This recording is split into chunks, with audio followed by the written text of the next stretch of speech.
Gunaw na ang mundo yung mga kaso laban sa mga medical practices ng mga doktor na final ng mga pasyente, nakabinbin pa rin. Diyan kayo sa PRC, inuupuan nyo ang mga kaso. The only time na umaksyon kayo pag doktor nagsampa ng kaso against a doctor, doctor to doctor, lumulundag ang mga puwit nyo. Pero kung pobreng pasyente na biktima ng malpractice, upuan nyo ng dekada-dekada. Mamaya marami akong hingin listahan sa inyo. Mabubulgar ang katamaran ninyo yan sa PRC. Mabubulgar ang pagiging inutil ninyo. I'm sorry for the word. Lastly, itong gagawin natin hearing, of course, ang bagsak nito sa PRC. Meron ba tayong taga-PRC dito? Gunaw na ang mundo yung mga kaso laban sa mga medical practices ng mga doktor na final ng mga pasyente, nakabinbin pa rin. I'm just being sarcastic. Ang ibig ko sabihin, diyan kayo sa PRC, inuupuan nyo ang mga kaso. The only time na umaksyon kayo pag doktor nagsampa ng kaso against a doctor, doctor to doctor, lumulundag ang mga puwit nyo. Pero kung pobreng pasyente na biktima ng malpractice, upuan nyo ng dekada-dekada. Mamaya, sagutin nyo yan. Mamaya, marami akong hingin listahan sa inyo. Mabubulgar ang katamaran ninyo yan sa PRC. Mabubulgar ang pagiging inutil ninyo. I'm sorry for the word. Kasi ito po yung nararamdaman ko. Ang dami ko na pong natatanggap ng mga reklamo mula sa mga pobreng pasyente na biktima ng medical practice. Mostly from public hospitals na nagsampa ng kaso sa PRC pero nababaliwala at inuupuan. Ngayon naman dun sa PRC. PRC, magandang hapon po sa inyo. Kumusta po kayo? Nagkape na po kayo? Okay. PRC, marami na po ako natatanggap na reklamo na inuupuan niyo po yung mga reklamo. Senator, I would like to acknowledge the presence of Senator Tol Tolentino. Babalik lang po siya. Na marami raw pong mga cases na inuupuan niyo. Now, ang tanong ko po, ano bang kailangan ng PRC ng mga ebidensya na para yung mga doktor na inireklamo agad-agad mapapatawan ng karampatang parusa or sanction? And second question, bakit po ang bagal ng paglitis nyo ng kaso dyan po sa PRC na inaabot po raw ng siyam-siyam?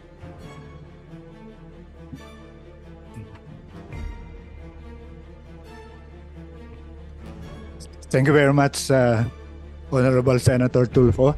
With the permission of the Chair, Senator Bongo, let me provide the background on the adjudication of cases being filed with the Board of Medicine. So all of these cases involving medical professionals are filed with the Board of Medicine. And if there's a written complaint from a complainant, then they will have to file their complaint affidavit, and the professional against whom the complaint was filed will have to submit a counter affidavit. Then we have processes like mediation, initial mediation. If they don't agree, there's no agreement between the two parties, then it's either formal trial or submission of position papers. Yung binabanggit niyo po, yun yung due process. Tama? Yes po. Wala tayong problema dyan. Ang aking problema po, bakit napakatagal po ng due process ninyo? Pakisagot po direct to the point, please. Bakit po inabot ng siyam-siyam? Ang system po kasi namin is just like the system in the regional trial court, especially if it's trial type. So, magpe-present mo muna yung nagko-complain, and then magpe-present din yung respondents. And it takes very long because of the number of respondents sometimes, because let's say the surgeon operated and there are assistants and there is a physician, medical internist who gives the clearance. There's an anesthesiologist who performs the anesthesia. So medyo marami Again, po. sorry to cut you short. I'll give you an example. Yung isang pasyente nagpa-opera and then si doktor nakalimutan niyang tanggalin yung gunting sa loob ng katawan ng pasyente. Very clear yun. So inoperan ulit yung pasyente at nagkaroon ng complication at grumabi yung kanyang sakit. So ano pang kailangan ng mga ebidensya doon? Bakit pa kailangan ng kung ano mga cheche-boreche? Nandiyan na po yung ebidensya, x-ray and all na nagkamali yung doktor. Yung ganong klaseng mga kaso, inaabot po ng 10 taon. Bakit po? Nandiyan ang ebidensya. Yes, Your Honor. Pero dadaan pa rin ho sa proseso namin. But I know we dadaan sa proseso, acknowledge- pero bakit po abutin ng 10 taon? Nandiyan na nga po yung pasyente, pakita niyang x-ray na meron talagang gunting na naiwan sa loob ng kanyang katawan, papakita din niya yung nangyaring complication as a result, pakita din niya na siya'y naging grabe, nagkasakit, etc. And then isasubmit yan sa PRC. Why would it take 10 years? We accept that the evidence that may have been presented is already solid or valid and can already result to a decision. But the respondent sometimes comes up with, and the complainant comes up with expert witnesses who are also physicians who may be giving contradictory opinions regarding that. Ano pa pong expert witness ang kailangan? Eh, nandiyan na nga po yung x-ray ng pasyente. Inadmit siya, nakalagay ang pangalan ng doktor nag-opera sa kanya, yung araw na inoperahan siya, anong ospital yun, at yung makikita doon na nagkaroon complication because of that gunting na naiwan. Ano pa kailangan na pasikot-sikot Wala na po. para abutin po ng isang dekada? Ang sa akin po kasi, kinumpara niyo po kayo sa RTC. Iba po yung RTC, iba po yung PRC. Please do not compare. That's apples and oranges, okay? So sa PRC, mas madali ho dapat kayo makapag-action. The fact na kayo po ay mga doktor din, I would assume some of you are doctors over there. So you don't need expert opinions because you yourselves from among your group are already experts. Otherwise you wouldn't be accepted sa PRC. Am I right?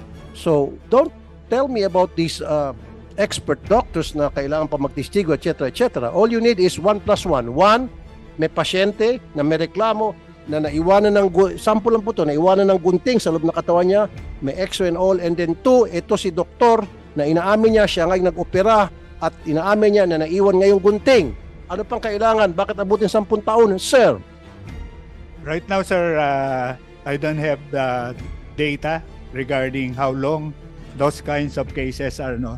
okay. But the profile of the cases that have been filed with the PRC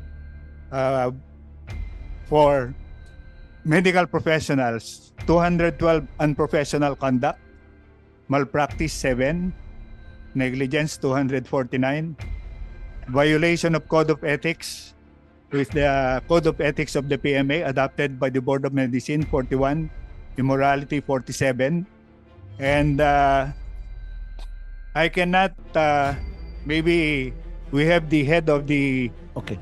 Board of Medicine and the head of our legal division. They may have the particular statistics regarding how long those clear-cut, I would say clear-cut cases would stay, because we have the aging of cases filed against doctors, and we admit that more than 5 years,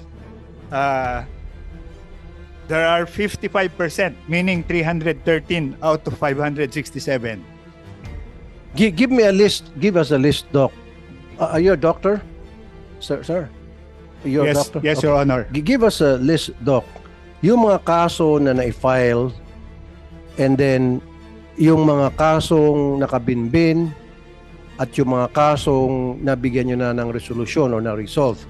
I want files of those, right? Yes, Your Honor. We will Stand by ka submit muna. a detailed report on those statistics.